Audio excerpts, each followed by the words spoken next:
river. The goddess rose from the water. Her voice boomed like thunder. Lina's Campfire Folktales. The people of Gendu were a small and brave community and wide rivers. For years, their peaceful nature made them easy targets for the larger, stronger people of Umuokwa. These neighbors would raid their village, steal their food, and take their people as slaves. For a long time, the people of Gendu endured this cruelty. But one day, their wise and determined leader, King Okafor, decided it was time to fight back.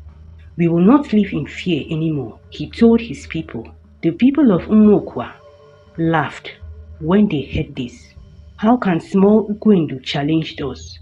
We are stronger and better at war, they boasted. To mock them further, they let Ukwendu choose the battlefield. King Okafor made a surprising choice, the Ofu River. The Ofu River was a peaceful, mysterious waterway. It was said that a powerful goddess lived in its depths. No one dared to disturb her waters, but desperate to save his people, King Okafor went to the river one night. He placed his young son, Prince Chijioke, on an altar near the water and cried out to the goddess, "Great goddess, I offer you my son. In return, protect my people and help us defeat our enemies." The river began to shimmer, and the goddess rose from the water. She was tall and glowing, her eyes shining like stars. Her voice was deep and powerful. "Do not harm your child, King Okafor. I will help you, but only if you promise to honor my river forever." The goddess continued, "The Ofo River will belong to me and my spirit. Your people must never fish, swim, or disturb it. Anyone who breaks this promise will face my wrath." The king bowed. "I promise, great goddess, no one will ever harm your river." The goddess smiled and vanished into the water. The next day, when the people of Ukwendu went to battle, it was as if the river itself fought alongside them. Waves surged and pulled their enemies into the depths, and the moment spirit chanted aerial songs that struck fear into the hearts of the warriors from Umuoko. From that day on, the Ofu River became scared. King Okafor issued a strict decree. Anyone who disturbed this river will be punished severely.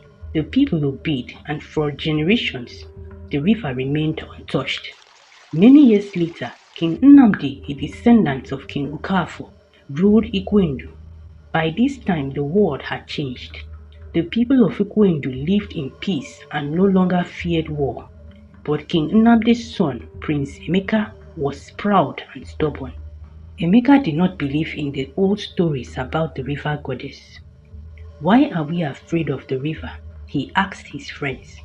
"Look at all the fish in it. We are wasting a great treasure." His friends warned him. "The goddess is real, Emeka. If you break her rule, terrible things will happen." But Emeka only laughed. "You will see. I will catch the biggest fish in the river and nothing bad will happen." One night, while everyone was asleep, Emeka crept to the Ofu River with his fishing net. The moonlight sparkled on the water and he smiled. "I will show them how foolish they are," he said. He cast his net and caught a huge fish. Its scales sparkled like diamonds and its colors were brighter than a rainbow. Emeka took the fish back to the palace and lied to the cook, saying he had bought it from another village. The next day, the fish was served at dinner. King Nnamdi was delighted. "This is the best fish I've ever eaten. Where did it come from?" Emeka lied again. "A fisherman sold it to me." The king asked for more fish like it, and Emeka continued fishing from the river in secret. But each time he cast his net, the river began to stir uneasily. Strange whispers echoed across the water. One night, Emeka caught the largest fish he had ever seen. It glowed so brightly that it lighted up the river bank, but this fish was the goddess' favorite child. As Emeka roasted the fish by the river, the goddess rose from the water. Her voice boomed like thunder. "You have broken the scared promise. You have taken my child and defiled my river. The sky turned red, and the earth shook. The villagers ran from their homes in fear. Emeka fled to the palace and fell at his father's feet. Father, I have done something terrible. I fished from the Ofu River and I caught one of the river goddess children. I killed it and I grilled it. His words spilled out in a torrent, barely making sense. It was her daughter. I did not know, and then she came, the goddess. She screamed and turned the night into day. That scream you heard, Father, it was her. She is coming for me. We are cursed, all of us. She will destroy everything.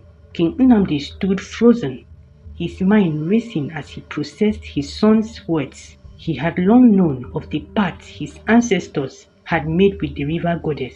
He had always respected it, but he had never imagined that anyone would dare to break it. The gravity of Emeka's action hit him like a bolt of lightning. Emeka, King Nnamdi's voice was low and filled with both fear and disbelief. How could you be so reckless?